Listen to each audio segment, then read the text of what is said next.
تیسری حدیث مبارکہ آپ صلی اللہ علیہ وسلم کی، النصر مع الصبر. آپ اس حدیث مبارکہ کو میرے ساتھ پڑھیں. النصر مع الصبر. آپ صلی اللہ علیہ وسلم نے فرمایا مدد، کامیابی صبر کے ساتھ ہے. عزیز طلباء، صبر کا تیسرا فائدہ آپ صلی اللہ علیہ وسلم کی حدیث مبارکہ سے، جس کو مدد چاہیے، جو کامیاب ہونا چاہتا ہے، کامران ہونا چاہتا ہے، جو فلاح پانا چاہتا ہے، تو اس کے لیے صبر لازمی ہے، صبر ضروری ہے.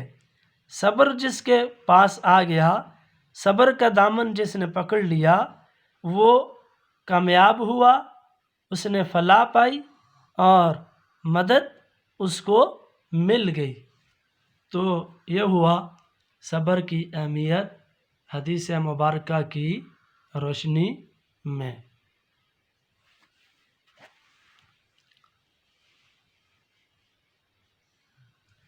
اب اس کے بعد صبر و استقلال اور اسوہ حسنہ.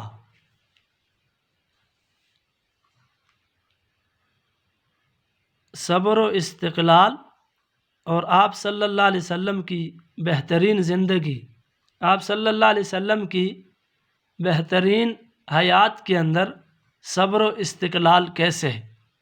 تو عزیز طلباء، رسول کریم صلی اللہ علیہ وسلم کی تمام زندگی صبر و استقلال سے عبارت ہے. آپ صلی اللہ علیہ وسلم کی زندگی کا کوئی بھی لمحہ اٹھا کے دیکھیے، مطالعہ کیجئے، تو آپ صلی اللہ علیہ وسلم کی زندگی کے ہر لمحے کے اندر، ہر لحظے میں، ہر وقت آپ صلی اللہ علیہ وسلم کی زندگی سے صبر و استقلال ملے گا. کیسے؟ آپ صلی اللہ علیہ وسلم نے جب اعلان نبوت کیا، نبوت کا اعلان کیا، تو مکہ والے خلاف ہو گئے. حالانکہ یہی مکہ والے آپ صلی اللہ علیہ وسلم کی نبوت کے اعلان کرنے سے قبل آپ صلی اللہ علیہ وسلم کو یہ صادق، سچا، امین، امانت دار مانتے تھے. جب آپ صلی اللہ علیہ وسلم نے نبوت کا اعلان کیا تو مکہ والے سارے خلاف ہو گئے اور انہوں نے آپ صلی اللہ علیہ وسلم کو جھٹلانے لگے. جھٹلایا ہی نہیں، آپ کا مذاق اڑانے لگے. نعوذ باللہ، مذاق ہی نہیں بلکہ آپ صلی اللہ علیہ وسلم کو جادوگر تک کہا، تو کسی نے مجنون تک کہا، کسی نے کاہن کہا. مگر آپ صلی اللہ علیہ وسلم نے صبر و استقلال کا دامن ہاتھ سے نہیں جانے دیا اور تبلیغ دین سے منہ نہیں موڑا. آپ صلی اللہ علیہ وسلم نے صبر و استقلال کا دامن نہیں چھوڑا، صبر کیا، استقلال کو اپنے اوپر لازم سمجھا، صبر کیا. تو یہ آپ صلی اللہ علیہ وسلم کی حیات مبارکہ سے صبر و استقلال کا سبق ملتا ہے. اس کے بعد ہے ابو لہب کی بیوی ام جمیل. ہم آپ صلی اللہ علیہ وسلم کے اسوہ حسنہ سے صبر و استقلال پڑھ رہے ہیں. تو دوسرا پوائنٹ ہے ہمارے پاس ابو لہب کی بیوی ام جمیل. آپ صلی اللہ علیہ وسلم کے راستے میں یہ ہمیشہ کانٹے لا کے بچھاتی اور آپ صلی اللہ علیہ وسلم کے کانٹے لے کر آتی اور آپ علیہ السلام کے راستے میں بچھاتی تھی. کئی مرتبہ حضور صلی اللہ علیہ وسلم کے پاؤں زخمی ہو گئے، لہو لہان ہو گئے، مگر آپ صلی اللہ علیہ وسلم نے صبر و استقلال سے مصیبت کو برداشت کیا.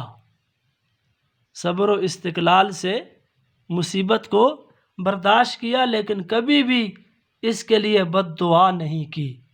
بد دعا کے لیے کبھی ہاتھ نہیں اٹھائے، بد دعا کے لیے ہاتھ نہیں اٹھائے۔ آپ صلی اللہ علیہ وسلم ہمیشہ صبر و استقلال سے کام لیتے تھے۔ اسی طرح عزیز طلباء، آپ صلی اللہ علیہ وسلم کے اسوہ حسنہ سے بہت سارے پروف، بہت سے واقعات اور بہت سی ایسے سبق ہمیں ملتے ہیں جس میں آپ صلی اللہ علیہ وسلم نے صبر و استقلال کا دامن ہمیشہ پکڑے رکھا، صبر و استقلال کو ہمیشہ پایا۔ اسی طرح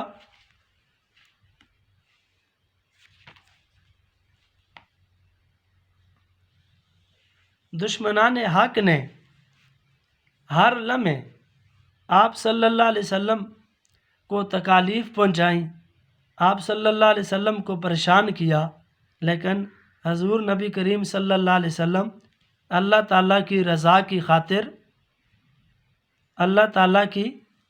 کی خاطر تمام مشکلات کو برداشت کرتے رہے، اور آپ صلی اللہ علیہ وسلم کی راہ میں پیش آنے والی تمام تکلیفوں کو بے مثال صبر و استقامت سے برداشت کرتے رہے۔